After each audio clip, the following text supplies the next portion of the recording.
Sejak pagi ku terbangun sampai ku terbaring, ku nyanyi kebaikan-Mu Tuhan. Sepanjang hidupku Kau setia, sepanjang hidupku Kau sangat baik. Nafasku memuliakan-Mu, ku nyanyi kebaikan-Mu Tuhan.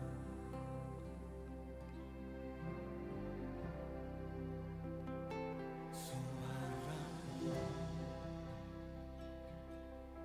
tuntunku lewati api dalam gelap. Kau ada bagiku. Ku tahu sungguh Kau Bapakku dan sahabatku. Ku saksikan kebaikan-Mu Tuhan. Sepanjang hidupku Kau setia, sepanjang hidupku Kau sangat baik. Nafasku memuliakan-Mu, ku nyanyi kebaikan-Mu Tuhan.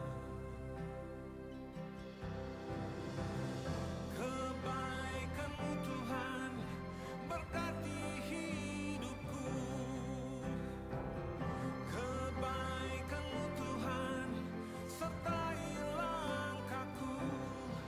Aku berserah datang menyembah, hidupku bagi-Mu. Kebaikan-Mu Tuhan berkati hidupku. Kebaikan-Mu Tuhan berkati hidupku. Kebaikan-Mu Tuhan sertai langkahku. Aku berserah datang menyembah, hidupku bagi-Mu. Kebaikan-Mu Tuhan berkati hidupku.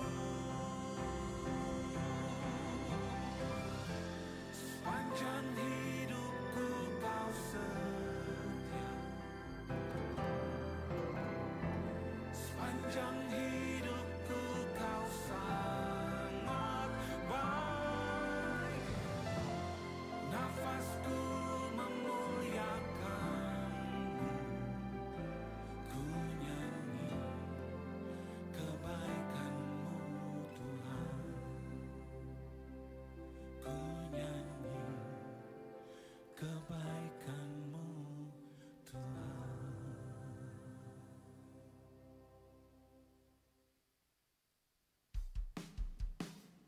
Haleluya. Kebangkitan yang menandakan bahwa Dia juru selamat. Let's go.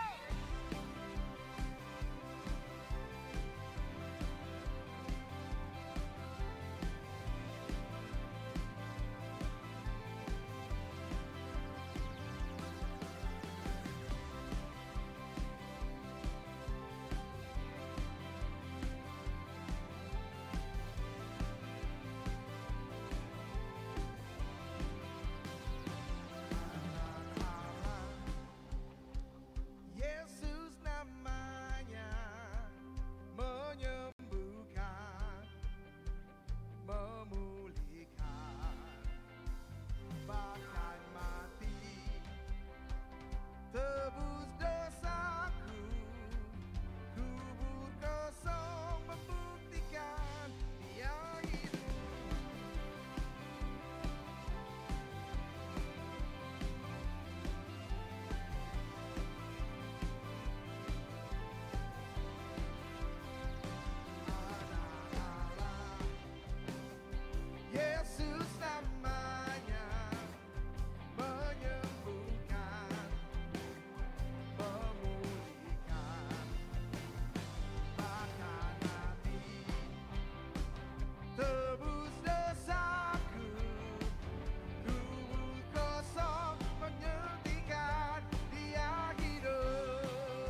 Selamat pagi Bapak Ibu, saudara-saudari yang terkasih dalam Tuhan.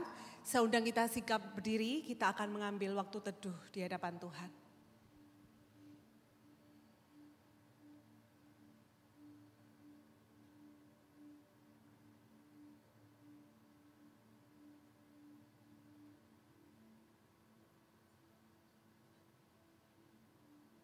Mari kita mengarahkan hati kita kepada Allah dan beribadah dengan sikap penyembahan, serta meyakini bahwa pertolongan kita datangnya dari Allah yang menciptakan langit dan bumi beserta segala isinya, dan yang tidak pernah meninggalkan hasil perbuatan tangannya.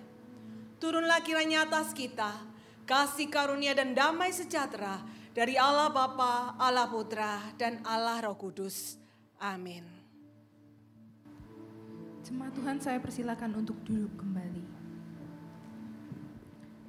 Jemaat Tuhan, mari saat ini kita bersyukur bahwa kita boleh berkumpul bersama-sama menyambut undangan Allah untuk beribadah kepadanya pada saat ini.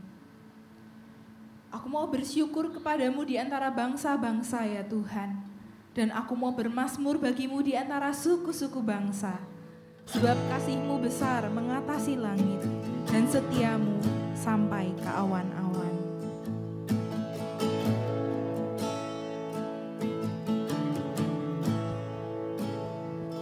Ku cinta Kau, rahmat-Mu nyata bagiku, hidupku di dalam tangan-Mu.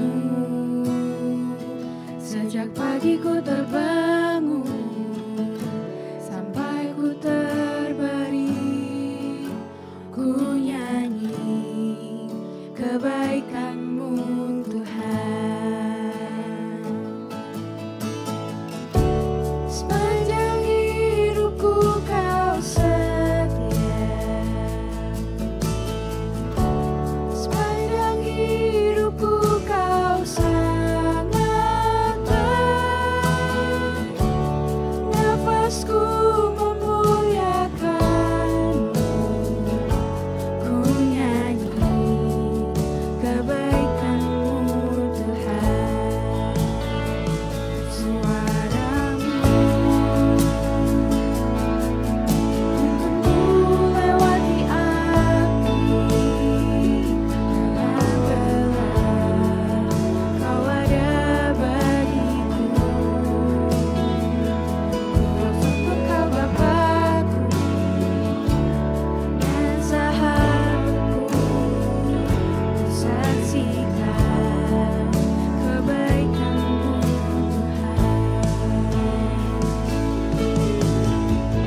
setia.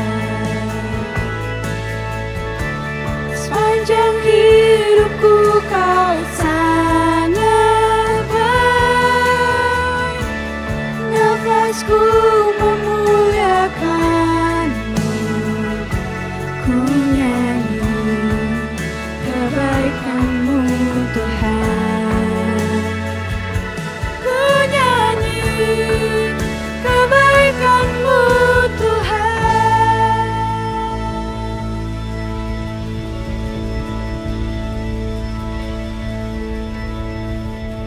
Allah telah menunjukkan kasih-Nya kepada setiap kita, oleh karena Kristus telah mati untuk kita ketika kita masih berdosa.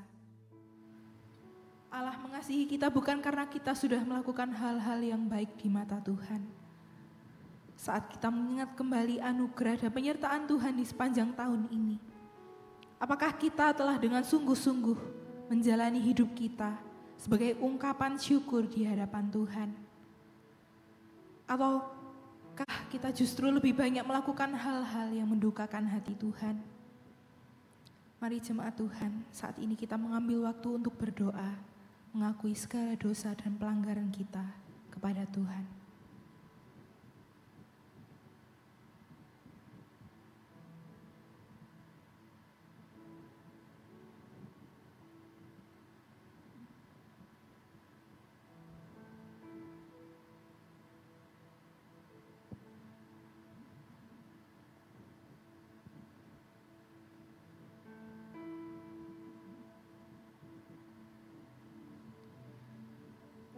Allah Bapa kami yang bertahta di dalam kerajaan surga yang mulia, kami sungguh mengucap syukur Tuhan atas kebaikan-Mu yang Engkau nyatakan di dalam hidup setiap kami.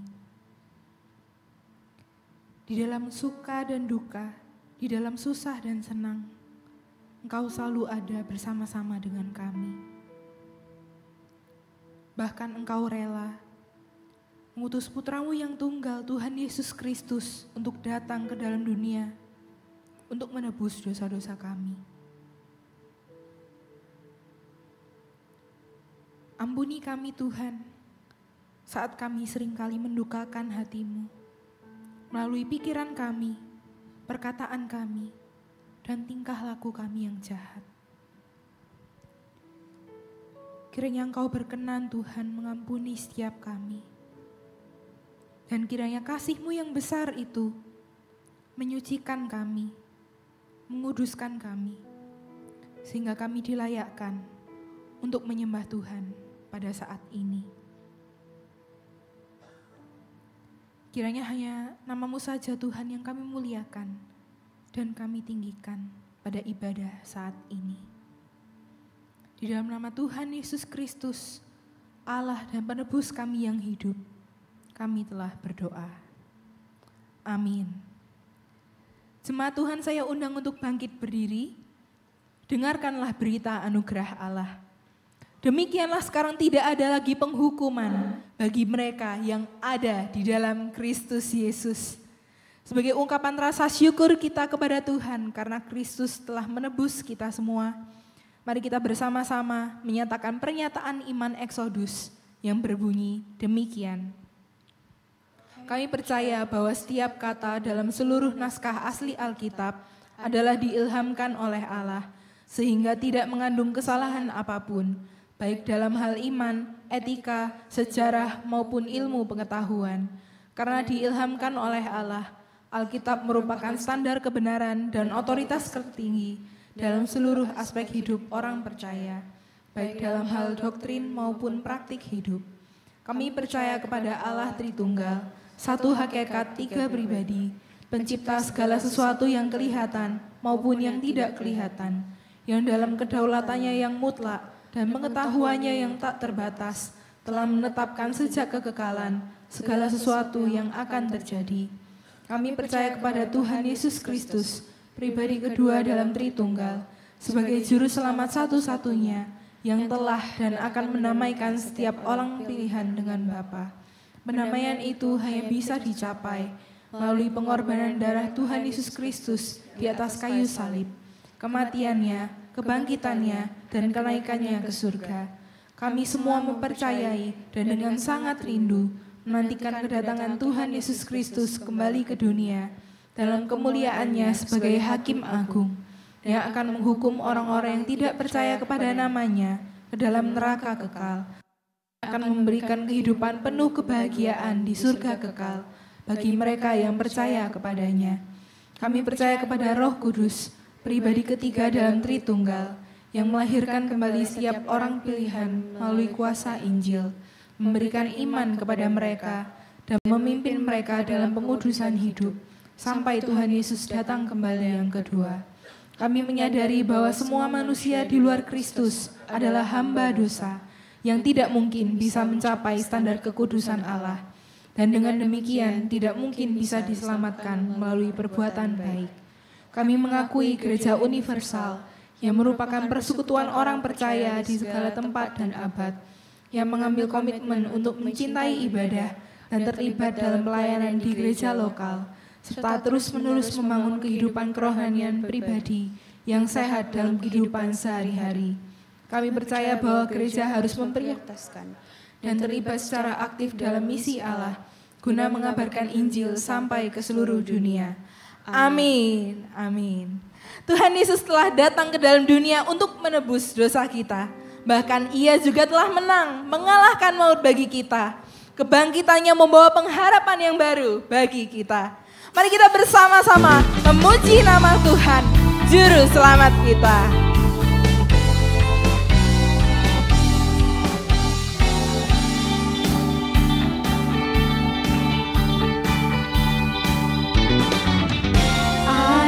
Allah, Yesus namanya, menyembuhkan, menyucikan, bahkan mati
kita semua. Saat Tuhan Yesus menebus kita, kita dipilih dan dipanggil menjadi anak-anak Tuhan. Rasa takut kita digantikan dengan sukacita yang sejati dari Allah. Mari jemaat Tuhan saat ini kita sekali lagi mempersembahkan pujian kita bagi Tuhan.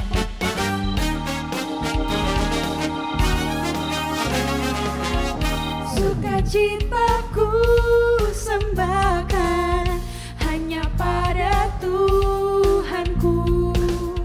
Hatiku bagaikan bunga mekar karena sinarnya.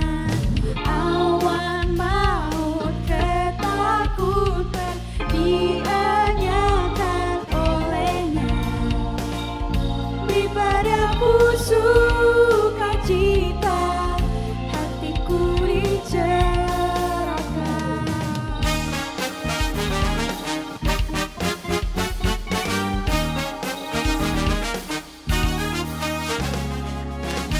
Sukacitaku sembahkan hanya pada Tuhanku. Hatiku bagaikan bunga mekar karena sinarnya. Awan maut ketakutan dianyahkan olehnya. Beri padaku sukacita, hatiku dicerahkan. Awan maut ketakutan dianyahkan olehnya.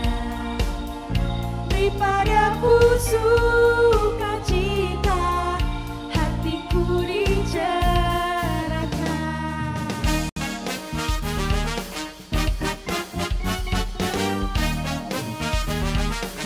Biarlah sukacita Allah yang sejati terus ada di dalam hati setiap kita. Jemaat Tuhan, saya persilakan untuk duduk kembali.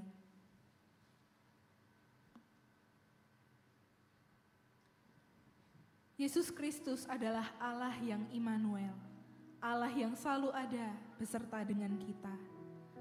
Sebelum kita mendengarkan dan merenungkan kebenaran firman Tuhan, kiranya Tuhan memampukan setiap kita untuk dapat terus berpegang teguh kepada Tuhan. Sebab hanya Dialah satu-satunya sumber kekuatan dan pengharapan kita di dalam kesesakan kita.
Sungguh kami bersyukur Tuhan, karena Engkau Allah Immanuel. Apapun situasi kami, apapun kondisi kami, Engkau selalu ada dan menyertai kami. Bahkan di saat kami menjauh dari Tuhan, Engkau dengan penuh kasih membawa kami kembali dekat dengan Tuhan. Dan kami bersyukur untuk kasih setia Tuhan di dalam hidup kami. Kami bersyukur sepanjang tahun ini Engkau menolong kami, menopang kami hingga kami ada sampai hari ini. Dan bersyukur Tuhan, di hari-hari terakhir di tahun 2024, kami masih diberi kesempatan untuk kami beribadah bersama-sama. Kami diberi kesempatan untuk sekali lagi merenungkan kebenaran firman Tuhan. Tolong kami, tolong hamba-Mu, kami semua yang ada di ruangan ini, yang mengikuti ibadah hari ini, kami semua terbatas Tuhan.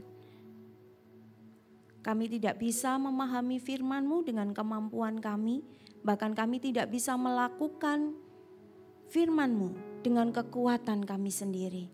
Kami butuh Roh Kudus-Mu untuk menolong kami yang lemah ini. Tuhan, mari Engkau berbicara kepada setiap kami melalui firman-Mu pagi hari ini. Terima kasih Tuhan, di dalam nama Tuhan Yesus kami berdoa. Amin. Silakan duduk Bapak Ibu yang dikasihi Tuhan. Shalom, selamat pagi. Bersyukur hari ini kita bersama-sama sekali lagi menikmati ibadah bersama di minggu terakhir di tahun 2024 ya. Minggu depan kita ketemu, tahunnya sudah berbeda. Tetapi yang kita syukuri kasih setia Tuhan tetap sama. Itu ya Bapak Ibu yang dikasihi Tuhan.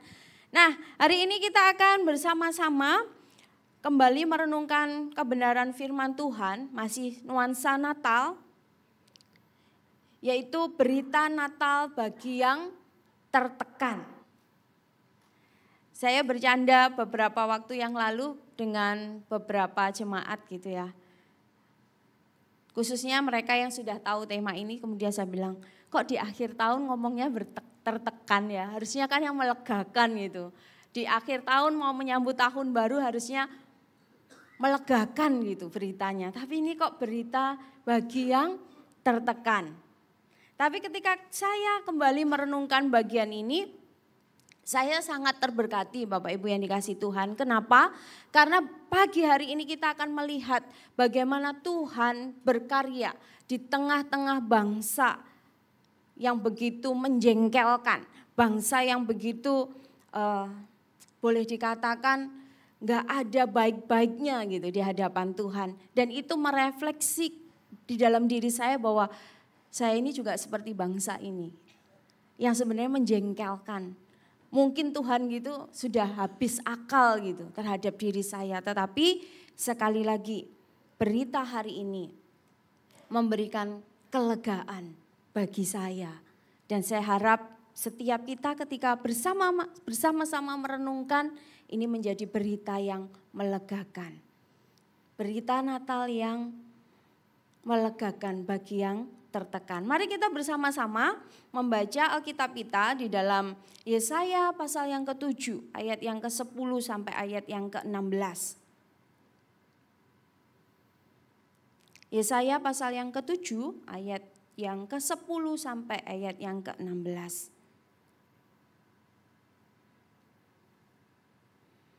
Mari Bapak Ibu yang dikasihi Tuhan, kita akan membacanya secara bergantian. Saya akan membaca ayat yang ke-10, Bapak Ibu yang dikasihi Tuhan ayat yang ke-11, begitu seterusnya sampai dengan ayat yang ke-16. Yesaya yang pasal yang ke-7 ayat yang ke-10 sampai ayat yang ke-16. Demikian firman Tuhan. Tuhan melanjutkan firman-Nya kepada Ahaz, katanya, tanda dari Tuhan Allahmu, biarlah ini suatu dari dunia orang yang mati, atau sesuatu dari tempat tinggi yang di atas. Tetapi Ahaz menjawab, aku tidak mau meminta, aku tidak mau mencobai Tuhan. Yes. Baiklah dengan keluarga Daud, Belum cukupkah kamu melelahkan orang sehingga kamu melelahkan Allahku juga? Sebab itu Tuhan sendirilah yang akan memberikan kepadamu suatu pertanda. Sesungguhnya seorang perempuan muda mengandung dan akan melahirkan seorang anak laki-laki. Dan ia akan menamakan dia Immanuel. Dan sampai ia tahu menolak yang jahat dan memilih. Sebab sebelum anak itu tahu menolak yang jahat dan memilih yang baik, maka negeri yang kedua rajanya engkau takuti akan ditinggalkan kosong. Bapak Ibu yang dikasihi Tuhan, Yesaya 7 ayat 10 sampai ayat yang 16 merupakan berita kedua kalau boleh saya katakan dari Yesaya kepada Raja Ahaz. Berita yang pertama apa? Berita yang pertama dicatat di ayat yang sebelumnya, ayat 1 sampai dengan ayat yang ke-9. Jadi kalau boleh saya bagikan Bapak Ibu yang dikasihi Tuhan, Yesaya pasal yang ke-7 ini punya latar belakang. Latar belakangnya apa? Latar belakangnya adalah pelayanan Yesaya pada masa pemerintahan Raja Ahaz. Jadi seperti yang kita tahu bersama, Yesaya itu adalah nabi yang diutus Tuhan di tengah-tengah Yehuda dan dia melayani kurang lebih 40 tahun. Ada 5 raja, ada masa 5 pemerintahan raja di mana Yesaya melayani. Dan kali ini kita akan merenungkan bersama apa yang disampaikan oleh Yesaya kepada Raja Ahaz, Raja Yehuda. Peristiwa yang dialami Ahaz pada waktu itu adalah satu keadaan yang tidak baik-baik saja. Mengapa? Karena pada waktu itu Yehuda dan ibu kotanya Yerusalem mendapat ancaman dari 2 negara tetangga, yaitu Aram dan Israel Utara. Jadi setelah pemerintahan Salomo, Israel pecah, 10 suku menjadi Israel Utara dan 2 suku menjadi Israel Selatan yang dikenal dengan nama Yehuda. Dan Yehuda pada masa pemerintahan Raja Ahaz mengalami satu tekanan yang luar biasa karena 2 negara tetangga mengadakan agresi militer kalau boleh saya katakan. Mengapa sampai serangan itu dialami oleh Yehuda atau oleh Raja Ahaz? Yaitu ketika dua kerajaan ini sebenarnya dapat tekanan juga dari Asyur. Mereka berada di bawah tekanan Asyur, mereka menyerahkan upeti kepada Asyur, mereka mempersembahkan banyak hal kepada Asyur dan 2 negara ini sedang bersatu untuk apa? Mengadakan pemberontakan kepada Asyur. Dan mereka tahu kekuatan mereka tidak seberapa dibandingkan dengan kekuatan Asyur. Oleh sebab itu mereka mengharapkan bantuan dari Yehuda, bantuan dari Raja Ahaz untuk apa? Bersama-sama bersatu untuk melawan Asyur. Tetapi faktanya Ahaz menolak. Dan ketika Ahaz menolak, mereka berencana untuk mengadakan agresi militer terhadap Yehuda. Ada serangan secara militer, ada ancaman perang. Kalau Bapak Ibu yang dikasihi Tuhan baca di ayat yang kedua, di sana dikatakan Aram telah berkemah di wilayah Efraim. Maka hati Ahaz dan hati rakyatnya gemetar ketakutan seperti pohon-pohon hutan yang bergoyang ditiup angin. Ketika melihat fakta bahwa Yehuda berada di dalam sebuah ancaman, di dalam sebuah kepungan 2 negara tetangga, itu membuat Ahaz menjadi ciut hatinya. Bukan hanya Ahaz, seluruh rakyatnya menjadi gemetar dikatakan oleh Yesaya. Mereka menjadi ketakutan seperti pohon-pohon hutan yang bergoyang ditiup angin. Satu kondisi yang tidak gampang, satu tekanan yang luar biasa. sebagai Raja Yehuda, sebagai keturunan Daud, Ahaz punya tanggung jawab untuk mempertahankan kekuasaannya. Ahaz mempunyai tanggung jawab untuk tetap menjaga Yehuda baik-baik saja. Tetapi faktanya serangan ini mengacaukan hati Ahaz. Nah, Bapak Ibu yang dikasihi Tuhan, kalau kita perhatikan kondisi yang dialami Ahaz itu tidak membuat Tuhan berdiam. Tuhan tahu Ahaz ketakutan. Tuhan tahu Yehuda dalam ancaman. Makanya Tuhan mengutus Yesaya. Dan di berita yang pertama, Yesaya menyerukan pesan Tuhan kepada Ahaz. Dikatakan di sana di ayat 3 sampai 4 di pasal yang ke-7. Teguhkanlah hatimu dan tinggallah tenang. Jangan takut dan janganlah hatimu kecut karena kedua puntung kayu api yang berasap itu. Yaitu kepanasan amarah, Resin dan dengan Aram dan anaknya Remalaya. Bapak Ibu yang dikasihi Tuhan, situasi yang menekan Ahaz, situasi yang mengacaukan, menggentarkan bangsa Yehuda, Tuhan bilang jangan takut, tetap tenang. Di dalam bagian itu dikatakan oleh Yesaya, oleh Tuhan melalui Yesaya, teguhkan hatimu dan tinggallah tenang. Jangan takut. Dan Tuhan tidak hanya berbicara jangan takut, tinggal tenang. Tuhan tidak bilang, tidak berhenti di situ saja. Tetapi Tuhan mengatakan karena kedua puntung kayu yang berasap ini. Ketika saya merenungkan kok puntung ya. Ingatan saya kepada puntung yang lain gitu ya, puntung rokok gitu. Sesuatu yang kecil gitu, yang mungkin kalau diinjak saja sudah tidak berguna. Nah, ketika bagian ini disampaikan oleh Yesaya, Tuhan ingin mengatakan tenang. Kedua negara itu berada di dalam kendali Tuhan, itu maksudnya Tuhan. Karena di ayat-ayat berikutnya nanti Bapak Ibu perhatikan. Ada satu jaminan pasti dari Tuhan. Bahwa dua bangsa yang sedang menyerang Yehuda. Itu adalah bangsa yang tidak berbahaya bagi keberadaan Yehuda. Berada di dalam genggaman Tuhan. Di dalam satu rencana Tuhan. Bagaimana dua bangsa itu tidak akan menghancurkan keturunan Daud.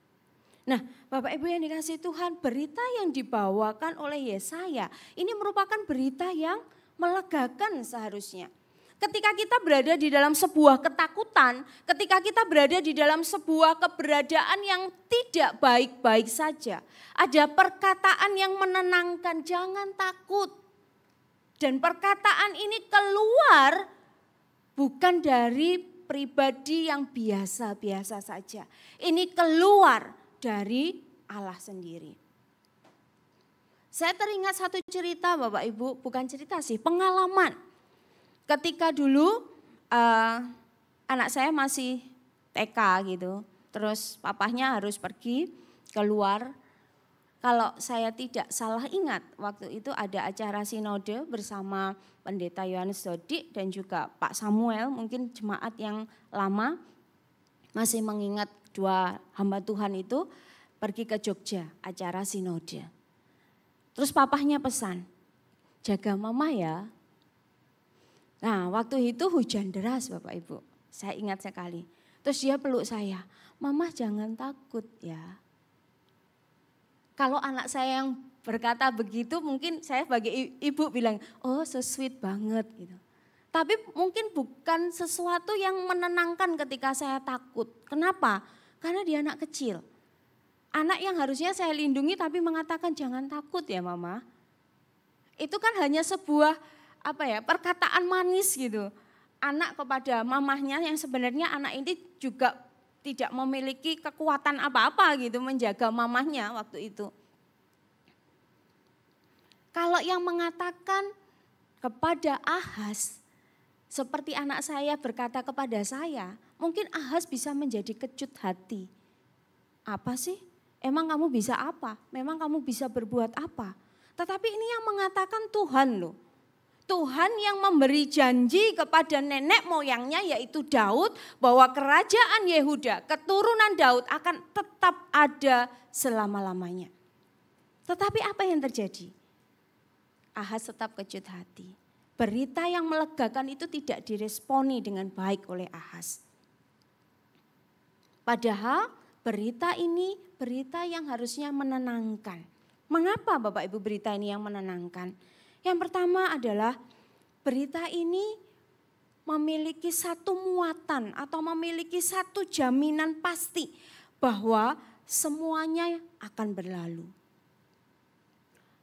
Perkataan Yesaya, perkataan Tuhan melalui Yesaya, jangan takut, tenangkan dirimu.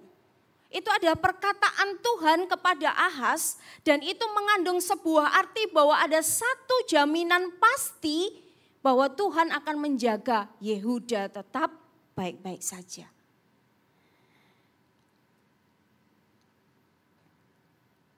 Kedua puntung kayu yang berasap dikatakan di ayat 4 tadi. Satu gambaran yang Tuhan sudah jelas mengatakan kepada Ahaz. Ini adalah dua bangsa yang berada di dalam kendali Tuhan. Dua bangsa yang Tuhan pastikan tidak akan mampu dan tidak akan bisa merancangkan hal jahat pada Yehuda. Oleh sebab itu, Bapak Ibu yang dikasihi Tuhan, Tuhan di ayat yang ke-10, ayat yang kita baca tadi mengatakan, mintalah tanda, mintalah tanda kepadaku. Apakah dari dunia orang mati tanda itu, ataukah dari tempat yang paling tinggi sekalipun? Satu deklarasi yang Tuhan berikan kepada Ahaz. Ketika Ahaz diberitahu itu 2 puntung kayu, itu tidak akan mampu mengalahkan Yehuda, tidak akan mampu melenyapkan Yehuda, tidak akan mampu menghanguskan atau menghancurkan Yehuda. Tuhan tidak berhenti di situ saja. Tuhan tahu hati Ahaz yang tidak percaya dan Tuhan berkata, mintalah tanda. Apakah dari dunia orang mati yang paling bawah ataupun dari tempat yang maha tinggi. Tuhan akan beri tanda itu. Ini satu deklarasi sekali lagi yang Tuhan mengatakan, apa yang aku bilang tetap tenang, itu akan penting buat kamu. Tetap tenang itu adalah sesuatu yang memang harus dimiliki oleh Ahaz karena dia akan baik-baik saja di dalam tangan Tuhan yang besar itu. Sampai Tuhan, supaya kamu percaya kalau saya bisa menggambarkan gitu. Saya suka menggambarkan kalau cerita ke sekolah minggu gitu. Saya bilang, cepet minta tanda biar kamu percaya itu mau tanda seperti apa sih? Tuhan bilang gitu ya. Kalau bahasa mama-mama, minta apa sih? Gitu. Supaya kamu itu tetap baik-baik saja, hatimu tetap tenang, minta apa? Tapi Ahaz, Bapak Ibu yang dikasihi Tuhan, di ayat yang ke-12 mengatakan apa? Tidak, aku tidak mau minta sama Tuhan. Aku tidak mau mencobai Tuhan. Wow, rohani sekali Bapak Ibu yang dikasihi Tuhan. Jawaban yang rohani. Tuhan sudah memberitahu 2 negara itu adalah 2 puntung kayu api. Hanya puntung kayu api. Dan Tuhan bilang supaya kamu yakin minta tanda. Tapi Ahaz yang begitu rohani di dalam ekspresinya ya. Saya tidak akan minta sama Tuhan. Saya tidak akan mencobai Tuhan. Wow, sepertinya dia begitu mentaati apa yang disampaikan Tuhan lewat Nabi Musa. Bahwa kita tidak boleh mencobai Tuhan. Dikatakan di dalam Ulangan 6 ayat 16. Musa telah memberikan perintah Israel, jangan engkau mencobai Tuhan Allahmu seperti engkau mencobai Allah di masa. Musa memberi peringatan pada waktu itu pada bangsa Israel. Dan rasanya Ahas menghidupi itu. Tidak maulah, tidak mau minta tanda sama Tuhan. Saya tidak mau mencobai Tuhan. Benarkah itu yang ada di dalam hatinya Bapak Ibu? Ternyata tidak. Kenapa? Di dalam 2 Raja-Raja pasal yang ke-16. Bapak Ibu nanti boleh baca ya. 2 Raja-Raja pasal 16. Dicatat di sana. Justru Ahas datang kepada Asyur dan minta, selamatkan hambamu ini dari 2 bangsa itu. Tuhan sudah bilang tetap tenang, itu hanya 2 puntung kayu. Minta tanda sama aku. Tanda yang paling gak masuk akal pun Tuhan akan berikan kepada Ahas. Tapi Ahas bilang, udah aku gak mau mencobai Tuhan. Ternyata di dalam hatinya justru Ahas secara diam-diam berencana untuk apa? Minta pertolongan kepada yang lain. Siapa? Raja Asyur. Ahas datang kepada Raja Asyur. Sekali lagi di sana dikatakan di 2 Raja-Raja 16 ayat 7. Ahas menyuruh utusan-utusan kepada Tiglat-Pileser.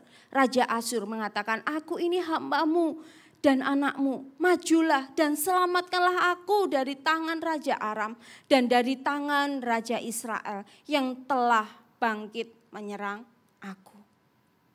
Bapak Ibu yang dikasihi Tuhan, sebuah ironi yang besar ya.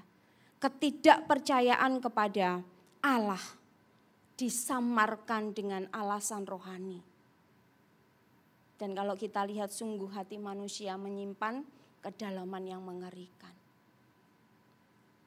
Ini loh situasi yang menegangkan, ini loh situasi yang menakutkan dan Tuhan memberi jaminan pasti kamu baik-baik saja, minta tanda supaya kamu tenang. Secara sok rohani mengatakan enggak Tuhan, sudah enggak mau tanda. Tapi berjalan menyimpang dari Tuhan, minta pertolongan kepada yang lain. Ketika saya merenungkan bagian ini Bapak Ibu, saya melihat hati saya. Bukankah saya juga seringkali seperti itu? Tuhan berkata, tenang, aku berdaulat atas segala sesuatu, tapi saya tidak tinggal tenang. Saya mencari yang lain. Tuhan sudah memberi kepastian, Tuhan sudah memberi jaminan yang pasti dipenuhi oleh Tuhan, tapi saya tidak mau percaya. Saya ingat sekali ketika saya sama Pak Heri bergumul tentang pelayanan, kami berdua sama-sama berada di posisi kerohanian yang paling bawah. Dan saya mengatakan, apakah Tuhan masih berdaulat di dalam hidup kita? Mungkin bedanya sama Ahas, saya tidak mencari pertolongan yang lain karena memang gak ada siapa yang bisa menolong kami berdua. Saya gak ada pikiran sama sekali saya harus mencari pertolongan kepada siapa. Kami berdua hanya bisa setiap hari rasanya gak mampu berjalan. Dan saya menangis, Tuhan, kamu tuh di mana? Saya berkata seperti itu. Tuhan di mana? Tuhan kok gak melakukan apa-apa buat hidup saya? Bukankah saya sudah menyerahkan masa muda saya untuk Tuhan? Dan hati saya kacau Bapak Ibu. Dan saya ingat Pak Heri pada waktu itu 1 bulan bisa sakit 3 kali. Dan sekali sakit bisa berhari-hari. Tapi pada waktu itu Tuhan memang menyatakan pertolongannya. Tuhan mempertemukan kami dengan orang-orang yang mengasihi Tuhan. Bukan memberi pertolongan seperti apa. Mereka menguatkan kami dan berkata, Tuhan tetap pegang kendali. Kata-kata itu mungkin menjadi satu kata yang membuat saya semakin memberontak. Pegang kendali, apanya gitu. Tapi kata itu terus dikatakan oleh orang-orang yang ada di sekitar kami yang mengasihi Tuhan pada waktu itu. Dan tidak hanya satu, banyak orang. Dan Tuhan menyatakan pertolongannya memang tidak gampang. Tapi Tuhan membawa sampai hari ini dan kami menikmati satu pertumbuhan di dalam Tuhan. Karena apa? Ada satu jaminan yang Tuhan berikan. Ada satu ketenangan yang Tuhan berikan. Semua berlalu, semua ada. di dalam rencana Tuhan dan Tuhan ada di sana. Bapak Ibu yang dikasihi Tuhan, meskipun Ahaz menolak, Tuhan bilang minta tanda dan Ahaz menolak, tapi Allah tetap memberi tanda. Kalau Bapak Ibu perhatikan di ayat 14-15, Tuhan tetap memberi tanda. Ada seorang perempuan muda akan melahirkan dan disebut Immanuel. Memang ini berita ini mungkin bagi Ahaz, berita apa sih ini? Tetapi ini satu deklarasi sekali lagi dari Allah bahwa nantinya ada raja yang kekal dari keturunan Daud. Berita dan tanda ini menegaskan kepada Ahaz bahwa Allah memberikan jaminan pasti bahwa tekanan, ancaman dari Israel maupun Aram tidak akan bertahan lama. Semua akan berlalu. Dan kalau Bapak Ibu perhatikan di ayat 8 sampai ayat 9, jelas di sana Tuhan mengatakan Aram dan Israel akan Tuhan, dalam tanda kutip, Tuhan hancurkan. Mereka tidak lagi punya kekuatan. Dikatakan akan kosong tanah mereka. Jadi bukan hal yang menakutkan seharusnya. Tuhan dengan jelas bilang, pertama jangan takut. Jaminannya jelas ketika Tuhan memberikan kesempatan Ahaz meminta tanda. Bahkan di bagian akhir di ayat 14 sampai ayat 15 di sana dikatakan ada keturunan Daud, raja kekal yang disebut Immanuel. Tapi tetap Ahaz mengeraskan hatinya. Bapak Ibu yang dikasihi Tuhan, jaminan pasti dari Allah itu melegakan sebenarnya. Namun seringkali diabaikan. Kenapa? Karena tidak percaya, ketidakpercayaan manusia pada Dia yang berkuasa. Coba kalau kita renungkan, kenapa sih Ahaz tidak mau percaya sama Tuhan? Mengapa sih Ahaz harus minta pertolongan kepada Asyur? Karena ketidakpercayaannya kepada Allah yang berkuasa. Ahaz tidak ingat perjalanan Yehuda.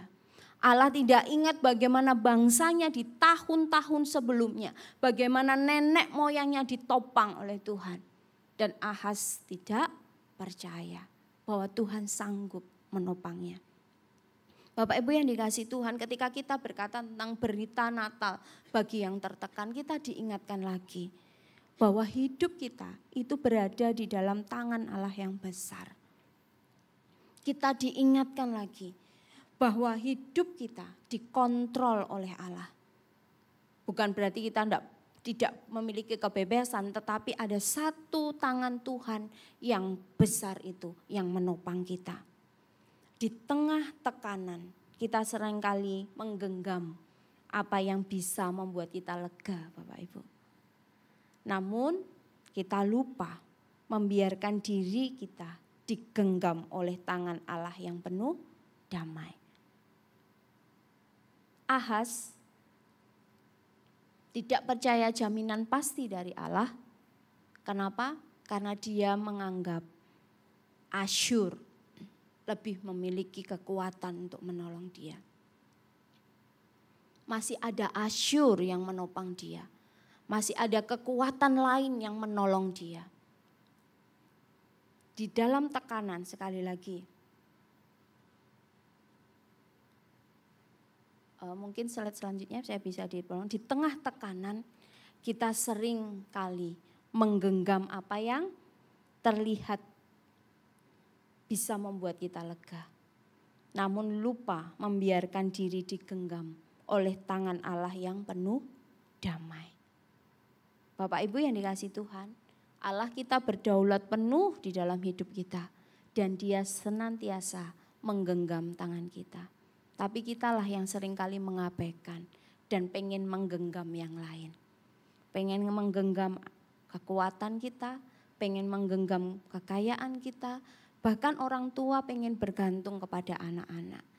Anak-anak muda mungkin menaruh harapan kepada kondisi orang tua yang baik-baik saja. Tetapi ingatlah bahwa tangan Allah yang penuh damai itu yang selalu menggenggam tangan kita untuk kita berjalan di dalam Tuhan. Berita yang disampaikan oleh Yesaya kepada Ahaz adalah berita yang melegakan. Kenapa? Tadi kita sudah bersama-sama merenungkan, itu adalah satu jaminan pasti bahwa ada pertolongan Tuhan. Yang kedua, kenapa berita itu menjadi suatu berita yang aman? Karena ada kesetiaan dan anugerah Allah. Bapak Ibu yang dikasihi Tuhan, Allah tidak menjanjikan perjalanan yang tanpa gelombang, tetapi Dia memastikan pendaratan yang aman di setiap akhir perjalanan. Sebagai anak Tuhan, kita mengiring Tuhan, mungkin kita tidak bisa lepas dari yang namanya tekanan. Gitu ya. Tekanan KPR juga cukup menekan, bukan ya? Kredit juga menekan gitu. Tapi kita tahu bersama perjalanan kita itu akan tetap aman pada akhirnya. Ada satu kata-kata yang memang memberkati saya ketika saya mempersiapkan bagian ini, yaitu Allah tidak menjanjikan perjalanan tanpa gelombang, tetapi Dia memastikan pendaratan aman di setiap akhir perjalanan. Nah, Bapak Ibu yang dikasihi Tuhan, dan itu menunjukkan kesetiaan Tuhan. Jalan yang kita lalui mungkin bergelombang, jalan yang kita lalui mungkin berkelok-kelok, tetapi ada Allah yang setia. Pada janjinya Allah yang setia dan terus beranugerah. Janji Allah kepada Ahaz itu pasti, dan di dalam janji Allah kepada Ahaz ada kesetiaan dan anugerah Allah. Bapak Ibu yang dikasihi Tuhan, di ayat 3 dari Yesaya pasal yang ke-7 di sana dicatat bahwa Allah meminta Yesaya menyampaikan kepada Ahaz untuk tetap tenang. Sekali lagi ya, tenang, jangan takut, Tuhan mengatakan itu. Allah menyampaikan firman-Nya kepada Ahaz melalui Yesaya. Bukan karena melihat kesetiaan Ahaz, bukan karena melihat kebaikan Israel, bukan karena kebaikan Yehuda, bukan karena melihat seruan penyerahan diri gitu ya. Israel kan biasanya memberontak terus datang pada Tuhan minta pertolongan, tidak. Tidak ada catatan Ahaz ini datang kepada Tuhan dan mengatakan, Tuhan tolong kami. Tidak. Bahkan bangsanya hanya gemetar saja tetapi tidak datang kepada Tuhan. Dan Allah menyampaikan berita jaminan pasti itu kepada bangsa yang memang tidak pernah mencari Dia di dalam ketakutan. Tidak pernah mencari Dia di dalam tekanan. Ahaz tidak mencari Tuhan. Ahaz tidak bilang, Tuhan tolong kami diserang. Tuhan tolong kami tidak mampu. Berbeda dengan Daud ketika di dalam tekanan dia berlutut di hadapan Tuhan dan minta tolong. Ahaz tidak melakukan itu. Tetapi Allah tetap beranugerah Bapak Ibu.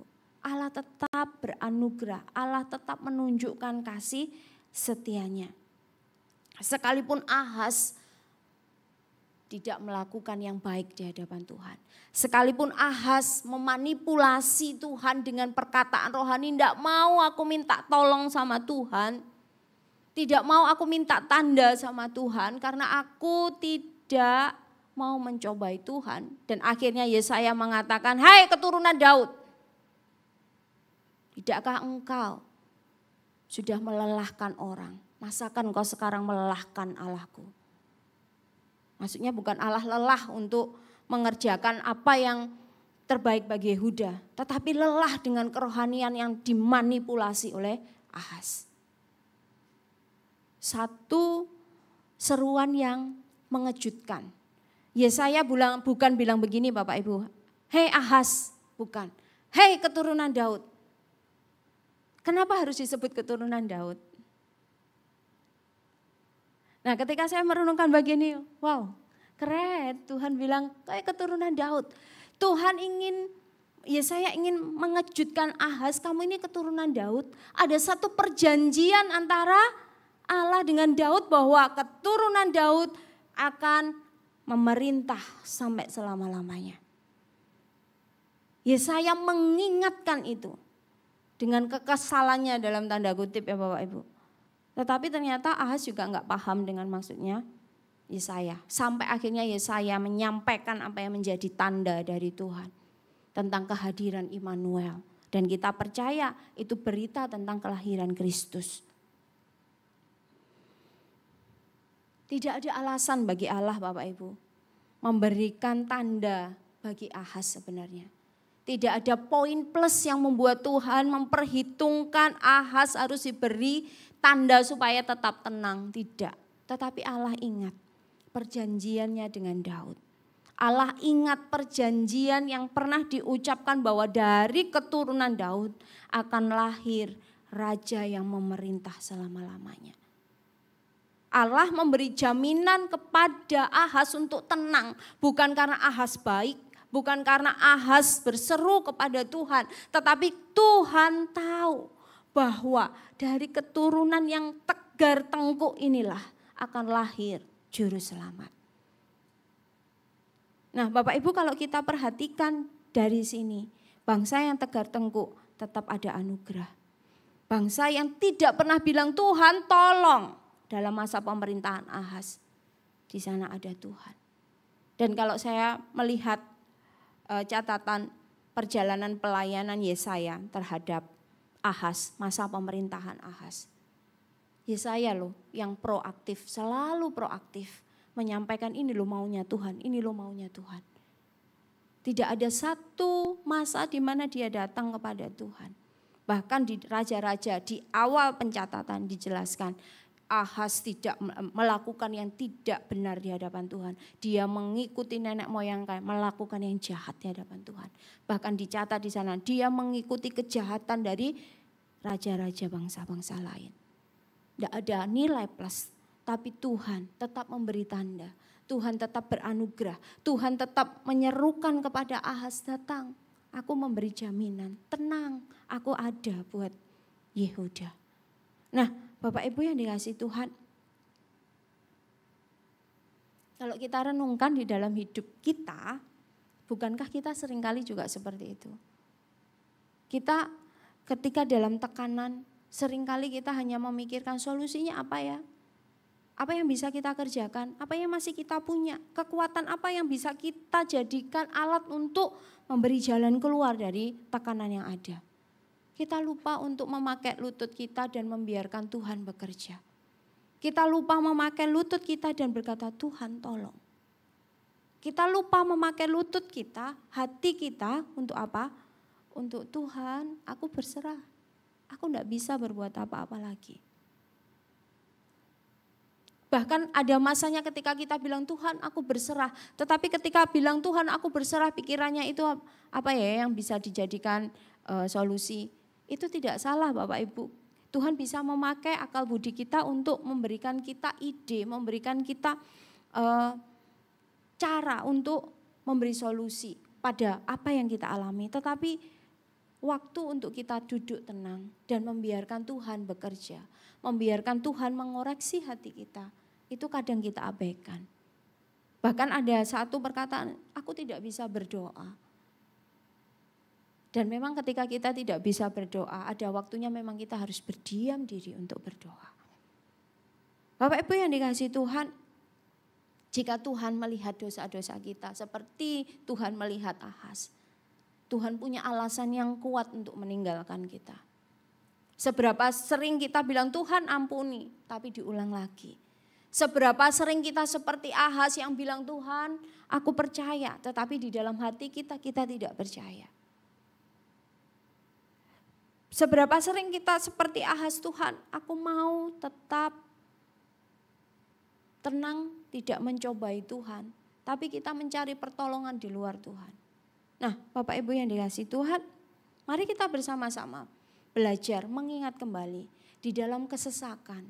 Ingat ada satu jaminan dari Tuhan bahwa kita akan tetap aman. Perjalanan kita mungkin berkelok sekali lagi, tetapi Tuhan ada di sana. Di setiap kelokan yang kita alami ada Tuhan di sana. Dan di akhir perjalanan kita ada tangan Tuhan yang tetap menggenggam kita. Ada kesetiaan Tuhan. ada anugerah Tuhan di dalam proses perjalanan kita. Kalau kita ingat 2024 Bapak Ibu yang dikasihi Tuhan, mungkin kita merasakan wah perjalanan yang cukup menantang. Kenapa? Pandemi baru berakhir, usaha mungkin mulai menurun, usaha mulai lesu, harus dengan bertahap memulihkan lagi. Banyak mungkin yang kita alami.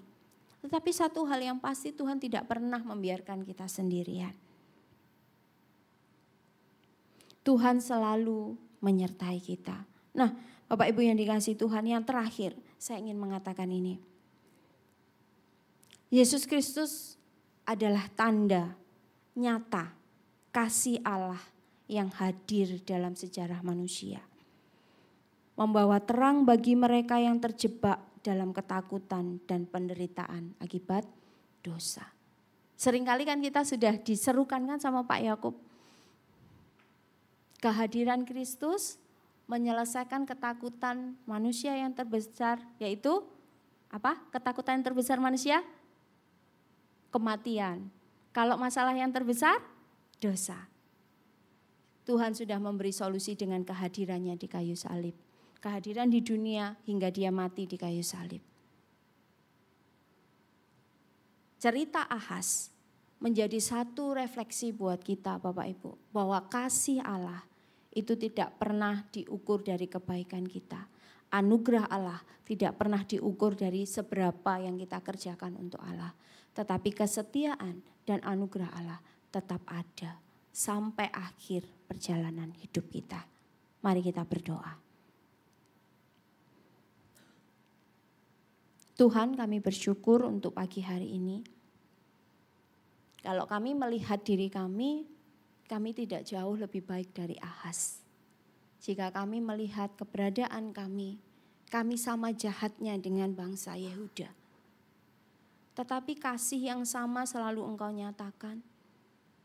Kehadiran-Mu di tengah-tengah dunia dan mengatakan Immanuel, Allah menyertai. Itu selalu menopang kami, memberi kami satu jaminan pasti bahwa kami akan tetap aman di dalam tangan Allah yang besar. Perjalanan kami mungkin jatuh bangun di dalam mengikut Tuhan. Tetapi di sana tetap ada anugerah Tuhan dan kesetiaan Tuhan. Tuhan, kami bersyukur untuk itu semua. Kami bukan orang yang hebat. Kami bukan orang yang kuat dengan kekuatan kami. Tidak ada hal baik yang bisa diperhitungkan Tuhan dari kami. Tetapi sungguh melegakan ketika kami melihat kasih Tuhan dinyatakan karena Engkau setia. Kasih Tuhan dinyatakan kepada kami karena Engkau adalah Allah yang menepati janjinya kepada kami. Tuhan, terima kasih. Dan ampuni kami jika kami Tuhan dapati seringkali tidak setia. Dan ajar kami setia, karena Tuhan terlebih dahulu setia kepada kami. Terima kasih Tuhan, di dalam nama Tuhan Yesus kami berdoa. Amin.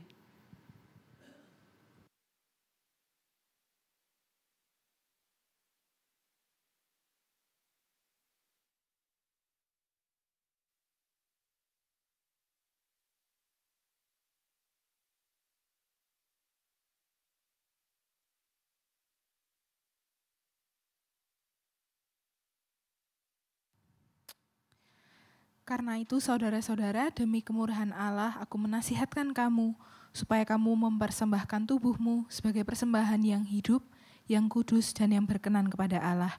Itu adalah ibadahmu yang sejati.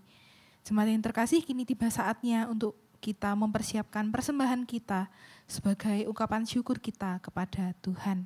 Jemaat dapat memberikan persembahan secara tunai melalui amplop kuning yang telah dibagikan di awal ibadah, lalu dapat dimasukkan ke dalam kotak persembahan setelah selesai ibadah, maupun secara non-tunai melalui transfer maupun scan kris ke rekening yang tertera di layar maupun yang terdapat di balik amplop persembahan.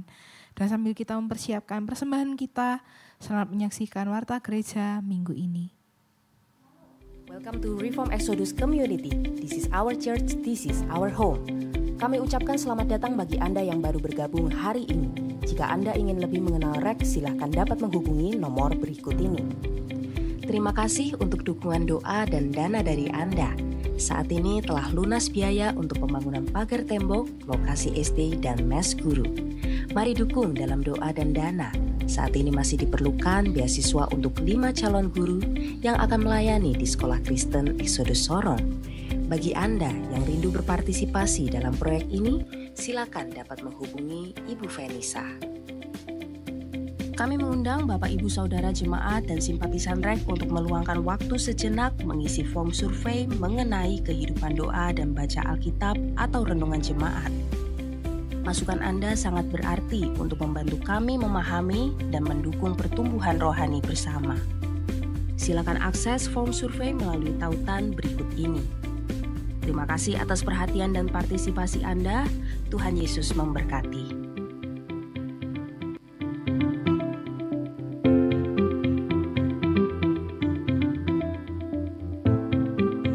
Demikianlah informasi untuk minggu ini. Tetap semangat. God bless you. See you next week.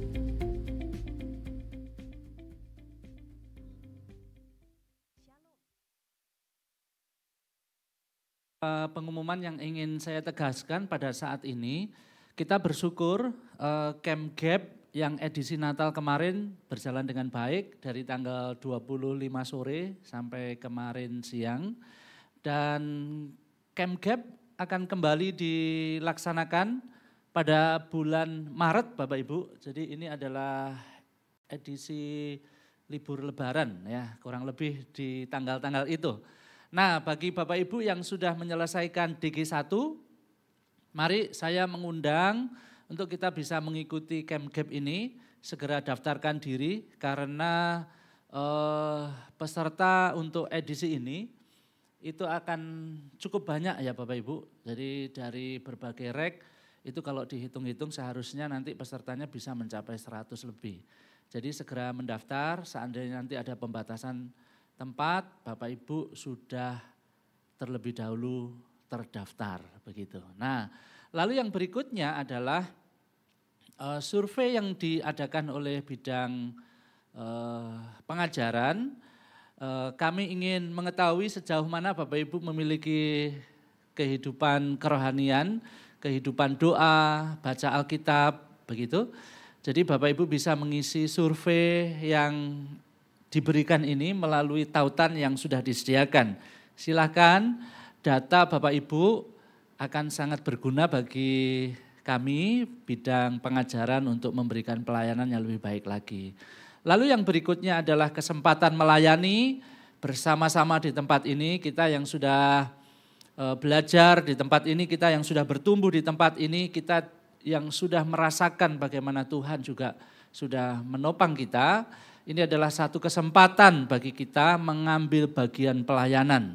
Kita bersama-sama sehati melangkah, melayani di bagian pendoa, lalu juga ada bidang ibadah, konsumsi, dan juga ada tim di media sosial. Bapak Ibu bisa menghubungi PIC dengan ini ya nama-nama yang sudah disebutkan di sini. Lalu nanti kurang lebih seperti apa pelayanan yang dikerjakan di bidang-bidang ini. Nah ini, jadi bidang ibadah itu ada kesempatan melayani di operator lampu, operator kamera, audio, pemusik, juga ada aser. Bapak Ibu bisa memikirkan, menggumulkan kira-kira Tuhan memberikan talenta, memberikan kelebihan di dalam diri saya ini apa yang bisa saya gunakan, misalkan kalau di dalam ibadah. Lalu untuk pendoa, nanti tahun depan itu ada temanya outreach and prayer, jadi kita akan menggalakkan doa, nanti ada tim doa yang akan setia mendoakan pergumulan jemaat-jemaat yang ada di tempat ini. Lalu untuk yang bagian konsumsi seperti biasanya Bapak Ibu juga bisa berpartisipasi. Di bawah itu ada form yang Bapak Ibu bisa isi, Bapak Ibu bisa pilih bulan dan jumlah konsumsi yang akan Bapak Ibu bagikan untuk kita nikmati bersama-sama. Silakan Bapak Ibu bisa langsung mengisi form yang sudah disediakan. Lalu untuk tim media sosial, ini adalah pelayanan yang orangnya tidak kelihatan tetapi karyanya kelihatan dan saya yakin ini berdampak banyak. Nah Bapak Ibu atau rekan-rekan semuanya bisa mengambil bagian di dalam content writer. Ini adalah yang mempersiapkan kontennya.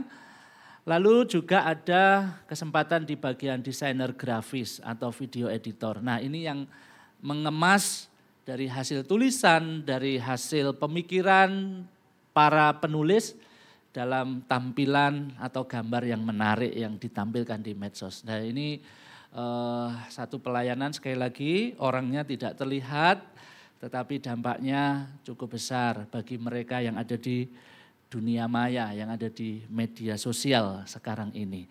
Nah Bapak Ibu sekali lagi saya yakin tidak ada satupun di antara kita yang Tuhan tidak memberikan talenta sama sekali. Tuhan pasti minimal satu berikan kepada kita. Nah mari saya mengundang, saya menantang kita semuanya bisa mengambil bagian di dalam pelayanan ini. Ini adalah kesempatan yang Tuhan berikan.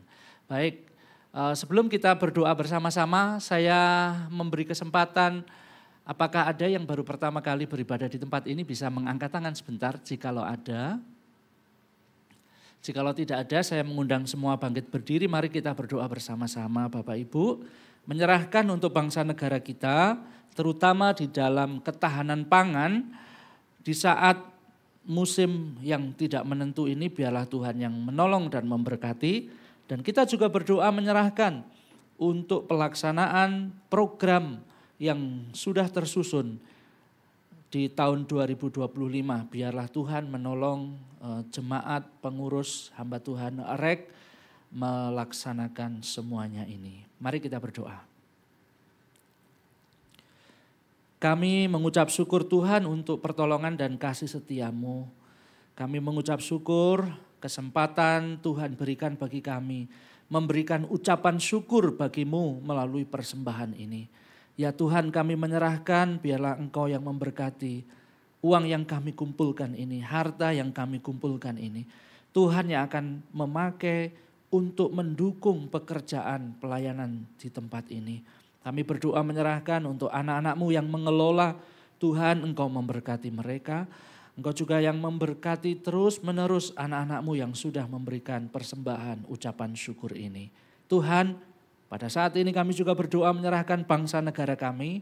Menyerahkan untuk pemerintah yang mensupport di dalam bidang pertanian, pemerintah yang sudah menyusun program-program untuk pengembangan pertanian sehingga bangsa Indonesia ini juga boleh bertahan, tercukupi di dalam kebutuhan pangan walaupun kami harus melalui masa-masa musim-musim yang sulit, yang tidak menentu, yang kadang-kadang para petani harus mengalami kesulitan merawat tanaman mereka. Bahkan ada sebagian yang mengalami kegagalan panen. Ya Tuhan kami memohon belas kasihan Tuhan, biarlah Tuhan yang akan memberkati bangsa ini dengan segala kesuburan tanah yang begitu luar biasa. Biarlah Tuhan memberikan hikmat bagi bangsa ini mengelola lahan yang Tuhan sudah berikan. Kami juga berdoa menyerahkan ya Tuhan untuk gereja-Mu di tempat ini yang sudah menyusun program tahun 2025. Kami hanya memohon belas kasihan Tuhan yang akan memampukan kami semua melaksanakan setiap program yang membawa kami diproses, dibentuk untuk semakin serupa dengan Kristus. Melalui ibadah, melalui program DG, melalui kegiatan-kegiatan yang lain.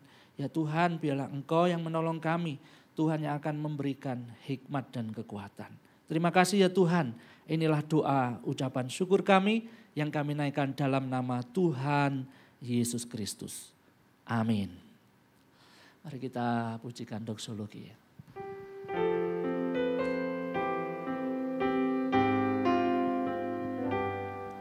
Puji Allah Bapa Putra, puji Allah Roh Kudus, ketika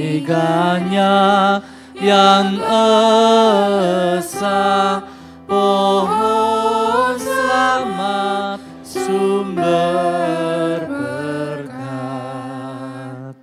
Jemaat yang dikasihi oleh Tuhan, terimalah berkat dari Allah Tritunggal yang akan senantiasa melimpah dan menyertaimu.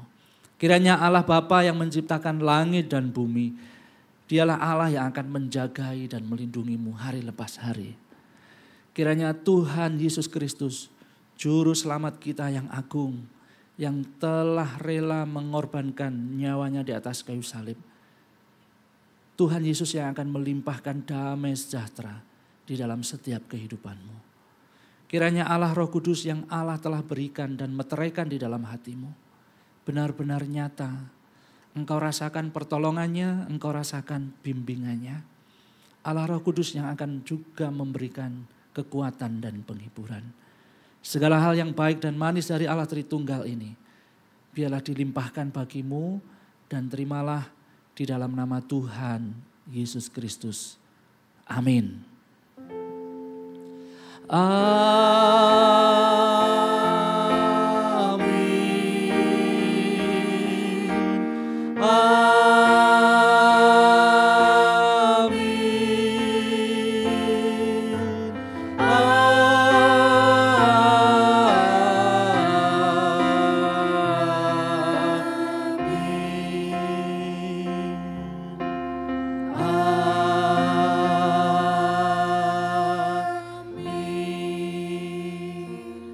Silakan duduk kembali Bapak Ibu, mengambil waktu teduh. Selamat hari Minggu, selamat merayakan akhir tahun. Tuhan memberkati kita semuanya.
Tepuk